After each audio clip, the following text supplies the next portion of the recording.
ಪ್ರೀತಿ ಪ್ರೇಮ ಅಂತ ಓಡಾಡ್ಕೊಂಡಿರ್ತಾನೆ. ಅವನು ಒಂದು ಶ್ರೀಮಂತ ಹುಡುಗಿನ ಹೋಲಿಸಿ ಮದುವೆಯಾಗಿ ಇನ್ನೇನು ಸುಖ ಜೀವನ ನಡೆಸಬೇಕು ಅನ್ನೋ ಟೈಮಲ್ಲಿ ಅವನ ಜೀವನದಲ್ಲಿ ಏನೇನು ಏರುಪೇರುಗಳಾಗುತ್ತದೆ, ಏನೇನು ಬದಲಾವಣೆಗಳಾಗುತ್ತದೆ ಅನ್ನೋದೇ ಚಿತ್ರ. ಅದನ್ನೆಲ್ಲ ಹೇಗೆ ನಿಭಾಯಿಸಿ ಈ ಚಿತ್ರದಲ್ಲಿ ನಾಯಕ ಗೆಲ್ತಾನೆ ಅನ್ನೋದನ್ನ ನೋಡ್ಬೋದು. ಇವಾಗ ನಾವು ಈ ಚಿತ್ರದಲ್ಲಿ ಮೊದಲಿಗೆ ಟೀಸರ್ ನೋಡೋಣ, ಆಮೇಲೆ ಲಿರಿಕಲ್ ವಿಡಿಯೋಗಳನ್ನ ಹಂಗೆ ಪ್ಲೇ ಮಾಡಿ ಕಂಟಿನ್ಯೂ ಮಾಡಿ. ಅದು ನೋಡಿದ್ವಿ.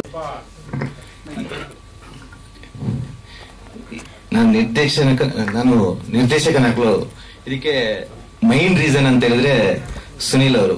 ಯಾಕಂತ ಹೇಳಿದ್ರೆ 17 ವರ್ಷದಿಂದ ಈ ಫಿಲ್ಮ್ ಇಂಡಸ್ಟ್ರಿಯಲ್ಲಿ ನಾನಿದ್ದೀನಿ. ಸೊ ಅದಕ್ಕೋಸ್ಕರ ನಾನು ಅವರು ಫ್ರೆಂಡು. ಸೊ ಆದ್ರಿಂದ ಇಷ್ಟು ವರ್ಷಗಳ ಕಾಲ ನಾನು ಇಲ್ಲಿದ್ದು ನನ್ನಿಂದ ಏನು ಅಚೀವ್ ಮಾಡಕ್ಕಾಗಲ್ಲ ಅನ್ನೋದು ನನ್ನ ಮನಸ್ಸಲ್ಲಿ ಕೊರಗೆ ಇತ್ತು. ಅದು ಅವ್ರಿಗೂ ಗೊತ್ತಿತ್ತು.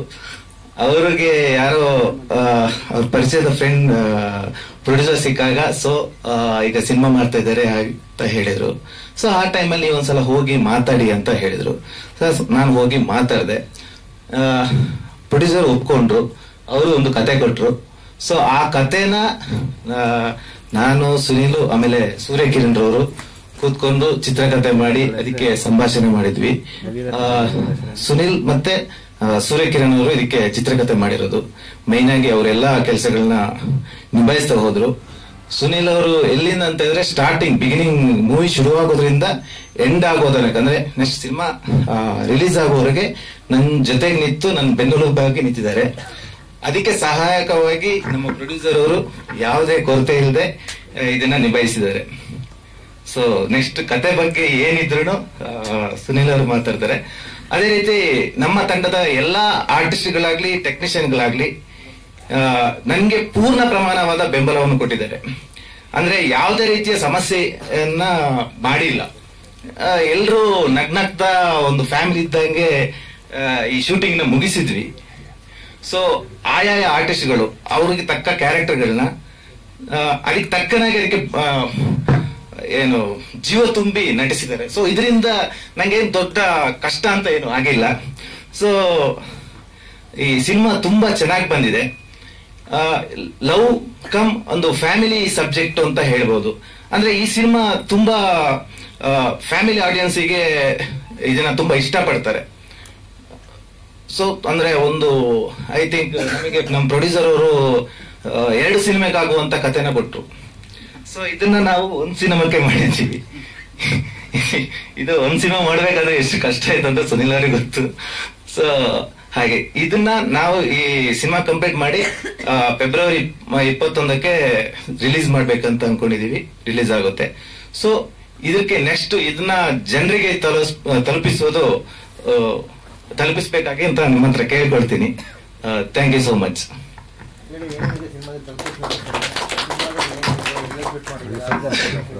ಸರ್ ನಾವು ಫಸ್ಟ್ ಮಡಿಕೇರಿಯಲ್ಲಿ ವಿರಾಜಪೇಟೆಯಲ್ಲಿ ಶೂಟ್ ಮಾಡಿದೀವಿ. ಅಲ್ಲಿ ಒಂದು ಐ ಥಿಂಕ್ 11 days ಅಲ್ಲಿ ಶೂಟ್ ಮಾಡಿದೀವಿ. ಅದಾದ್ಮೇಲೆ ಮಿಕ್ಕಿದ್ದೆಲ್ಲ ನಾವು ಬ್ಯಾಂಗ್ಳೂರಲ್ಲಿ ಶೂಟ್ ಮಾಡಿದೀವಿ. ಅಂದ್ರೆ 23 days ಟೋಟಲ್ ಆಗಿ ಶೂಟ್ ಮಾಡಿದೀವಿ ಸರ್ ಇದನ್ನ. ಸರ್ ಅದೇ ಅಂದ್ರೆ ಸ್ಟಾರ್ಟಿಂಗ್ ಸಿನಿಮಾಕ್ಕೆ ಮೈನ್ ಆಗಿ ನಮಗೆ ಕ್ಯಾಮರಾಮನ್ ಒಬ್ಬ ನಿರ್ದೇಶಕನಿಗೆ ತುಂಬಾ ಇಂಪಾರ್ಟೆಂಟ್ ಆಗ್ತಾರೆ. ಸೊ ನನ್ಗೆ ತುಂಬಾ ಅಂದ್ರೆ ತುಂಬಾ ಹೆಲ್ಪ್ ಮಾಡಿದ್ದಾರೆ ಅವರು. ಅಂದ್ರೆ ಪ್ರತಿಯೊಂದು ವಿಷಯದಲ್ಲೂ ಆಗ್ಲಿ ಅವ್ರು ತುಂಬಾ ಹೆಲ್ಪ್ ಮಾಡಿದ್ದಾರೆ. ಅದೇ ರೀತಿ ಆರ್ಟಿಸ್ಟ್ಗಳು ಹಾಗೆ ಯಾವುದೇನು ಅದೇ ನಾವು ಏನ್ ಹೇಳ್ತೀವೋ ಅದಕ್ಕಿಂತ ಜಾಸ್ತಿಯಾಗಿ ಅದಕ್ಕೆ ಜೀವ ತುಂಬಿದ್ದಾರೆ. ಮ್ಯೂಸಿಕ್ ಡೈರೆಕ್ಟರ್ ಬಗ್ಗೆ ಹೇಳ್ಬೇಕಂದ್ರೆ ಒಂದು ನಾನು ಸುನೀಲ್ ಸೇರ್ಕೊಂಡು ಒಂದು ಕಾನ್ಸೆಪ್ಟ್ ಕೊಟ್ವಿ ಈ ತರ ಮಾಡಿ ಅಂತ. ಆವಾಗ ಓಕೆ ಅದ್ರ ಒಂದು ಸಾಂಗ್ ಯಾವ್ದಾದ್ರು ಒಂದು ಹಿಟ್ ಆಗೋ ತರ ಬರೀರಿ ಸರ್ ಲಿರಿಕ್ಸ್ ಅಂತ ಹೇಳಿದ್ವಿ. ಸೊ ಆ ಟೈಮಲ್ಲಿ ಓಕೆ ಬರೀತೀನಿ ಅಂದ್ರು. ಸೊ ನಾನು ಅನ್ಕೊಂಡಿರ್ಲಿಲ್ಲ ಅದು ಇಷ್ಟು ಚೆನ್ನಾಗಿ ಬರುತ್ತೆ ಅಂತ. ಸೊ ಅಂದ್ರೆ ತುಂಬಾ ತುಂಬಾ ಅದ್ಭುತವಾಗಿ ಬರ್ತಿದ್ದಾರೆ ಸಾಹಿತ್ಯ, ಆಗ್ಲೂ ಮ್ಯೂಸಿಕ್ ಮಾಡಿದ್ದಾರೆ. ಸೊ ಅಂದ್ರೆ ನಮಗೆ ರಫ್ ಇದು ಟ್ಯೂನ್ ಮಾಡ್ಬೇಕಾದ್ರೆ ಅವರೇ ಹಾಡಿದ್ರು. ಸೊ ಆ ಟೈಮಲ್ಲಿ ನಾನು ಹೇಳಿದೆ ಸರ್ ಈ ಸಾಂಗ್ ನ ನೀವೇ ಹಾಡಿ ಸರ್ ಚೆನ್ನಾಗಿ ಬಂದಿದೆ ಅಂತ. ಸೊ ಅದಕ್ಕೆ ಅವರು ಒಪ್ಕೊಂಡಿಲ್ಲ. ಆದ್ರೂ ನಾನು ಹೇಳಿದೆ ಅವರಿಗೆ ಸರ್ ನೀವು ಹಾಡಿ ಅಂತ. ಸೊ ಹಾಡಿದ್ರು, ತುಂಬಾ ಚೆನ್ನಾಗಿ ಬಂದಿದೆ. ನೆಕ್ಸ್ಟ್ ಸಾಂಗ್ ಹಾಗೆ ರಾಜೇಶ್ ಕೃಷ್ಣನ್ ಕೈಯಲ್ಲಿ ಆಡಿಸೋಣ ಅಂತ ಹೇಳಿ ಅವ್ರ ಕೈಯಲ್ಲಿ ಆಡಿಸಿದ್ವಿ. 2-3 ಸಾಂಗ್ಗಳು ತುಂಬಾ ಅದ್ಭುತವಾಗಿ, ಅದಕ್ಕೆ ಸಾಹಿತ್ಯ ಹಾಗೂ ಸಂಗೀತ ಹಾಗೂ ರಾಗ ಸಂಯೋಜನೆ ಕೂಡ ಮಾಡಿದ್ದಾರೆ.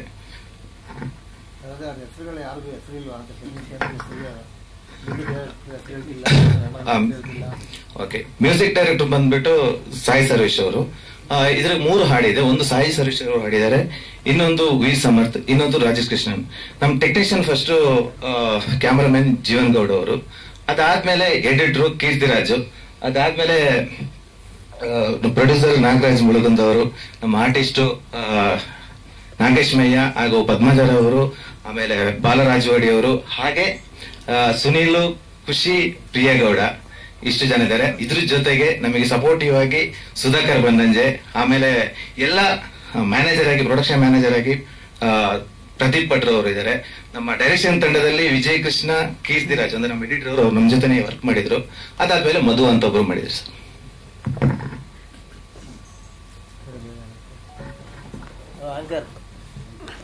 ನಮಸ್ಕಾರ, ವೆಲ್ಕಮ್. ನಾ ಹೇಳ್ಬೇಕಾಗಿರೋದೆಲ್ಲ ಅವ್ರಿಗೆ ಹೇಳಿದ್ದಾರೆ ಡೈರೆಕ್ಟ್ರು, ಹೇಗೆ ಶುರು ಆಯ್ತು, ಹೇಗೆ ನಡೀತು ಅಂತ. ಪ್ರೊಡ್ಯೂಸರು ಒಂದು ಒಳ್ಳೆ ಪ್ಯಾಷನ್ ಇರೋ ಪ್ರೊಡ್ಯೂಸರು. ನಾನು ಅವ್ರ ಜೊತೆ ವರ್ಕ್ ಮಾಡಿದ್ದೆ, ಅವ್ರ ಕಂಪ್ನಿಲಿ ವರ್ಕ್ ಮಾಡ್ತಿದ್ದೆ ಮುಂಚೆ. ಈ ಇಂಡಸ್ಟ್ರಿಗೆ ಬಂದಿದ್ದ ಹೊಸದರಲ್ಲಿ ನನಗೆ ಪಾರ್ಟ್ ಟೈಮ್ ಜಾಬ್ ಬೇಕಿತ್ತು.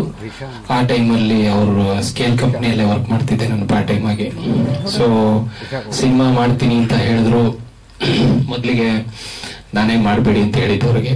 ಯಾಕೆಂದ್ರೆ ಅವರು ಸಿನಿಮಾ ಪ್ರೇಮಿ. ಯಾವುದೇ ಸಿನಿಮಾ ನೋಡಿದ್ರು ಅದನ್ನ ನೋಡಿ ಬಂದು ಅದ್ರ ರಿವ್ಯೂ ಹೇಳೋರು ನನ್ನ ಹತ್ರ. ಯಾವಾಗ ಹೋದಾಗ್ಲೂ ಒಂದೊಂದ್ಸಲಿ ರಿವ್ಯೂ ಕೊಡೋರು, ಸಿನಿಮಾ ಹೀಗಿತ್ತು ಹಾಗಿತ್ತು ಅಂತ. ಬಟ್ ಸಿನಿಮಾದ ಒಳಗಿನ ಕಷ್ಟಗಳು ಅವ್ರಿಗೆ ಅಷ್ಟೊಂದು ಗೊತ್ತಿರಲ್ಲ. ಅಂದ್ರೆ ಪ್ರೊಡ್ಯೂಸರ್ ಆಗಿ ಇಲ್ಲಿ ಏನೇನ್ ಫೇಸ್ ಮಾಡ್ಬೇಕಾಗತ್ತೆ ಅನ್ನೋದು ಕಷ್ಟಗಳು ಅವ್ರಿಗೆ ಗೊತ್ತಿರಲ್ಲ ಅನ್ನೋ ಕಾರಣಕ್ಕೋಸ್ಕರ ಫಸ್ಟ್ ಅಪ್ರೋಚ್ ಮಾಡಿದಾಗ ಸರ್ ಬೇಡ, ದಯವಿಟ್ಟು ಹಿಂದೆ ಸರಿರಿ ಅಂತ ಹೇಳಿದ್ದೆ. ಬಟ್ ಅವರಲ್ಲಿರೋ ಒಂದು ಪ್ಯಾಷನ್ ಯಾವ ಲೆವೆಲ್ ಇದೆ ಅಂತ ಹೇಳಿದ್ರೆ, ಹಠಕ್ಕೆ ಬಿದ್ದವ್ರಂಗೆ ಕೂತ್ಕೊಬಿಟ್ರು. ಇಲ್ಲ ನಾನು ಮಾಡ್ತೀನಿ, ನಾನು ಮಾಡ್ಲೇಬೇಕು ಅಂತ. ಸೊ ನನಗೆ ಬೇರೆ ದಾರಿ ಇರ್ಲಿಲ್ಲ. ಸರಿ ಸರ್, ನಾನು ಇದೀನಿ ಜೊತೆಗೆ, ಮಾಡಿ ಅಂತ. ಸರಿ, ನನಗೆ ಒಂದು 13 ವರ್ಷಗಳ ಗೆಳೆತನ ಇರುವಂತ ಕಿಶನ್ ಅವ್ರನ್ನ ಕರ್ಕೊಂಡೋದೆ. ನನ್ನ ಅಣ್ಣನ ತರ ನನ್ನನ್ನು ನೋಡ್ಕೊಂಡಿದ್ದಾರೆ ಅವಾಗಿಂದ. ನಾವೆಲ್ಲ ಒಟ್ಟಿಗೆ ಕೆಲಸ ಮಾಡಿದವರು ಇಂಡಸ್ಟ್ರಿಯಲ್ಲಿ, ಸೀರಿಯಲ್ ಇಂಡಸ್ಟ್ರಿಯಲ್ಲಿ ಮಾಡಿದೀವಿ. ಅಂದ್ರೆ ಅವರು ಅಸೋಸಿಯೇಟ್ ಆಗೆಲ್ಲ ವರ್ಕ್ ಮಾಡ್ತಿದ್ರು, ಅವಾಗ ನಾನು ಮಾಡ್ತಿದ್ರು ಸೀರಿಯಲ್ಗಳಲ್ಲಿ. ಸೊ ಅಲ್ಲಿಂದ ಜರ್ನಿ ಶುರು ಆಯ್ತು. ಪ್ರೊಡ್ಯೂಸರ್ ಹತ್ರ ಕರ್ಕೊಂಡು ಹೋದ್ವಿ. ಅವ್ರದ್ದು ಕಥೆನ ಫೈನಲ್ ಮಾಡಿದ್ವಿ ಕೊನೆಗೆ. ಇನ್ನೊಂದು ವಿಷಯ ಅಂತ ಹೇಳಿದ್ರೆ, ನಾನು ಸಿನಿಮಾದಲ್ಲಿ ಹೀರೋ ಆಗ್ಬೇಕು ಅಂತ ಯಾವ ಉದ್ದೇಶನೂ ಇರ್ಲಿಲ್ಲ. ಅದು ಅವ್ರ ಫೋರ್ಸ್ ಇಬ್ಬರದು, ನೀನೇ ಮಾಡ್ಬೇಕು ಅಂತೇಳಿ. ನಾನು ಮಾಡಲ್ಲ ಅಂತಾನೆ ಹಿಂದೆ ಸರ್ದಿದ್ದೆ. ಇಲ್ಲ ನೀನೇ ಮಾಡು ಅಂತೇಳಿ ಇಬ್ರು ಅಪ್ರೋಚ್ ಮಾಡಿದ್ರು. ಐ ಆಮ್ ಲಕ್ಕಿ ಆ ವಿಷಯದಲ್ಲಿ. ಅದಾದ ನಂತರ ಸಿನಿಮಾ ಮಾಡ್ತಾ ಹೋದ್ವಿ. ನಮ್ಮ ಗೆಳೆಯರು ಸಾಯಿ ಸರ್ವೇಶು, ನಮ್ಮ ರಾಮ್ ಧನುಷ್, ಅವನ್ನ ನಾವು ಧನಂಜಯ್ ಅಂತ ಕರೆದು ಅಭ್ಯಾಸ ಇದೆ. ಸೊ ರಾಮ್ ಧನುಷ್ ನನ್ನ ಕತೆಗೆ ಮತ್ತೆ ಚಿತ್ರಕಥೆಗೆ ಬ್ಯಾಕ್ ಬೋನ್ ಆಗಿ ನಿಂತವರು ನಮ್ಮ ಸೂರ್ಯಕಿರಣ್. ಅದಾದ ನಂತರ ನಮ್ಗೆ ಆರ್ಟಿಸ್ಟ್ಗಳು, ಟೆಕ್ನಿಷಿಯನ್ಸು ತುಂಬಾ ಸಪೋರ್ಟ್ ಸಿಕ್ತು. ನಮ್ಮ ಕ್ಯಾಮ್ರಾ ವರ್ಕು ತುಂಬಾ ಸೂಪರ್ ಆಗಿ ಬಂತು. ಹಾಗೇನೆ ಎಲ್ಲ ನಾವು ಸಿನಿಮಾನ ಮಾಡ್ಕೊಂಡು ಹೋಗುವಾಗ ನಮ್ಗೆಲ್ಲೂ ತೊಂದರೆ ಆಗದಿರೋ ತರ ಸಿನಿಮಾ ಕಂಪ್ಲೀಟ್ ಮಾಡೋದಕ್ಕೆ ಫುಲ್ ಸಪೋರ್ಟ್ ಆಗಿ ನಿಂತವರು ನಮ್ಮ ಪ್ರೊಡ್ಯೂಸರ್. ಎಲ್ಲೂ ಏನನ್ನು ಕೊರತೆ ಮಾಡಲಿಲ್ಲ. ನಮ್ಮ ಬಜೆಟ್ ಏನ್ ಪ್ಲಾನ್ ಮಾಡಿದ್ವಿ ಅದಕ್ಕೆ ಕರೆಕ್ಟ್ ಆಗಿ ಏನೇನು ಒದಗಿಸ್ಬೇಕು ಅದನ್ನೆಲ್ಲ ಒದಗಿಸ್ಕೊಟ್ರು. ಹಾಗೇನೆ ನಮ್ಮ ಟೆಕ್ನಿಷಿಯನ್ಸ್ ಅಷ್ಟೇನೆ, ಎಲ್ಲೂ ಕಾಂಪ್ರಮೈಸ್ ಆಗದೆ ನಮ್ಮ ಏನು ಎಕ್ಸ್ಪೆಕ್ಟೇಷನ್ಸ್ ಇತ್ತು ಅದ್ರ ಪ್ರಕಾರ ಎಲ್ಲದನ್ನ ನಮಗೆ ಮಾಡಿಕೊಟ್ಟಿದ್ದಾರೆ. ಅದೇ ರೀತಿ ನಮ್ಮ ಆರ್ಟಿಸ್ಟು, ನಮ್ಮ ಕಲಾವಿದರು ಸಹ ಯಾರ್ಯಾರನ್ನ ಅಪ್ರೋಚ್ ಮಾಡಿದ್ವಿ, ಈ ಪಾತ್ರಕ್ಕೆ ಇವರೇ ಬೇಕು ಅಂತ ಹೇಳ್ಬಿಟ್ಟು ನಾವು ಒಂದು ಕಲ್ಪನೆ ಇಟ್ಕೊಂಡಿದ್ವಿ. ಈ ಪಾತ್ರನ ಇಂಥವ್ರು ನಿಭಾಯಿಸ್ಬೇಕು ಅಂತ. ಅದರಲ್ಲಿ ಕೆಲವು ಲೈಕ್ ಆಡಿಷನ್ಸ್ ಆ ಥರನು ಮಾಡಿ ನೋಡಿದೀವಿ. ಬಟ್ ಸೀನಿಯರ್ ಮೋಸ್ಟ್ ಅವರೆಲ್ಲ ನಮ್ಮ ಒಂದು ಪ್ರೀತಿಯ ಕರೆಗೆ ಹೋಗ್ಬಿಟ್ಟು ಬಂದು ನಮ್ಮ ಸಿನಿಮಾದಲ್ಲಿ ನಟನೆ ಮಾಡಿದ್ದಾರೆ. ತುಂಬಾ ಅದ್ಭುತವಾಗಿ ಮಾಡಿದ್ದಾರೆ. ಕತೆ ತುಂಬಾ ಚೆನ್ನಾಗಿದೆ. ಕತೆ ಬಗ್ಗೆ ಹೇಳಬೇಕು ಅಂತ ಹೇಳಿದ್ರೆ, ಒಂದು ನಮ್ಮ ಸರ್ ಹೇಳ್ದಂಗೆ ಒಂದು ಮಿಡಲ್ ಕ್ಲಾಸ್ ಹುಡುಗನ ಒಂದು ಲೈಫ್ ಜರ್ನಿ ಅಂತ ಹೇಳ್ಬೋದು. ನಾವು ಕಷ್ಟಪಡೋದು ಅಂದ್ರೆ ಒಬ್ಬ ಹುಡುಗನ ಜರ್ನಿ ಹೆಂಗ್ ಶುರು ಆಗುತ್ತೆ, ಅವನ ಲೈಫಲ್ಲಿ ಯಾವ ರೀತಿ ಏಳು ಬೀಳುಗಳನ್ನ ನೋಡ್ತಾನ ಅವನು, ಅದರಿಂದ ಅವನು ಹೊರಗಡೆ ಬರೋಕೆ ಎಷ್ಟು ಓದಾಡ್ತಾನೆ ಅನ್ನೋದೆಲ್ಲ ಹೋಗುತ್ತೆ. ಒಂದಿಷ್ಟು ಟ್ವಿಸ್ಟ್ಗಳನ್ನ ಇಟ್ಟಿದೀವಿ ಸಿನಿಮಾದೊಳಗಡೆ. ಅಂದ್ರೆ ಎಲ್ಲೂ ನಾವು ಕಾಂಪ್ರಮೈಸ್ ಆಗಿಲ್ಲ. ಅಂದ್ರೆ ಕಥೆಯಲ್ಲಿ ಹೀಗ್ ಬೇಡ ಆಗ್ಬೇಡ ಅಂತಿಲ್ಲ. ಕತೆ ಅಂದ್ರೆ ಪ್ರೊಡ್ಯೂಸರ್ ಕೊಟ್ಟ ಕತೆ ನಮಗೆ ಸಿಕ್ಕಾಪಟ್ಟೆ ದೊಡ್ಡ ಲೆಂತ್ ಅಲ್ಲಿ ಇತ್ತು. ಅಂದ್ರೆ ತುಂಬಾ ವಿಷಯಗಳನ್ನ ಹೇಳ್ಬೇಕಾಗಿತ್ತು. ಅದನ್ನ ಆದಷ್ಟು ಶಾರ್ಟ್ ಆಗಿ ಸ್ವೀಟ್ ಆಗಿ ಹೇಳೋದಕ್ಕೆ ಪ್ರಯತ್ನ ಪಟ್ಟಿದೀವಿ ಸಿನಿಮಾದಲ್ಲಿ. ಅವನ ಒಂದು ಲೈಫ್ ಜರ್ನಿ ಏನಿದೆ ಅದನ್ನ ನೀಟಾಗಿ ಹಾಡಿನ ಮೂಲಕ ಕತೆ ಮೂಲಕ ಹೇಳ್ಕೊಂಡು ಹೋಗಿದೀವಿ ಕೊನೆ ತನಕನು. ಮಧ್ಯದಲ್ಲಿ ಒಂದಿಷ್ಟು ನಿಮಗೆ ಇಂಟ್ರೆಸ್ಟಿಂಗ್ ಮ್ಯಾಟರ್ಸ್ ನಡೆಯುತ್ತೆ. ಸೊ ಇಷ್ಟು. ಆಮೇಲೆ ಈ ಮೂಲಕ ನಾನು ನಮ್ಮ ಎಲ್ಲಾ ಟೆಕ್ನಿಷಿಯನ್ಸ್ಗೆ, ನಮ್ಮ ಪ್ರೊಡ್ಯೂಸರ್ಗೆ, ಡೈರೆಕ್ಟರ್ಗೆ ಹಾಗೂ ತಂಡದ ಎಲ್ರಿಗೂ ಥ್ಯಾಂಕ್ಸ್ ಹೇಳೋಕೆ ಇಷ್ಟಪಡ್ತೀನಿ. ಒಂದು ಒಳ್ಳೆ ಕಥೆಯನ್ನ ತೆರೆ ಮೇಲೆ ತರೋದಕ್ಕೆ ಎಲ್ಲರೂ ಸಪೋರ್ಟ್ ಅಭೂತಪೂರ್ವವಾಗಿ ಬಂದಿದೆ. Thank you so much.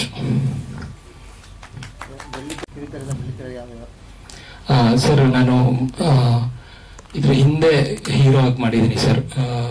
ತುಳುವಲ್ಲಿ Appe teacher ಅಂತ ಒಂದು ಸಿನಿಮಾ, ಒಂದು 100 days ಓಡಿದೆ ಸಿನಿಮಾ. ಅದು ಅಲ್ಲಿ ತುಳುವಲ್ಲಿ ಮಾಡಿದ್ದೀನಿ. ಕನ್ನಡದಲ್ಲಿ ಒಂದು 4-5 ಸಿನಿಮಾದಲ್ಲಿ, ಒಂದು ಸಿನಿಮಾದಲ್ಲಿ ಸೆಕೆಂಡ್ ಹೀರೋ ಆಗಿ ಮಾಡಿದ್ದೆ, ಹಿಂಗೆ ಯಾಕೆ ಅಂತೇಳಿ, ಒಂದು 2015-16 ಟೈಮಲ್ಲಿ. ಅದಾದ ನಂತರ ಒಂದು 4-5 ಸಿನಿಮಾದಲ್ಲಿ ಪಾತ್ರವಾಗಿ ಮಾಡಿದ್ದೀನಿ. ಅದರಲ್ಲಿ ಒಂದು ಅತಿರಥ ಸ್ವಲ್ಪ ಸೌಂಡಿಂಗ್ ಸಿನಿಮಾ. ಕಿರುತೆರೆ ನನಗೆ ಒಂದು 14-15 ವರ್ಷದ ನಂಟು. ಅಲ್ಲೇ ಸ್ವಲ್ಪ ಬ್ಯುಸಿ ಆಗಿದ್ದೀನಿ.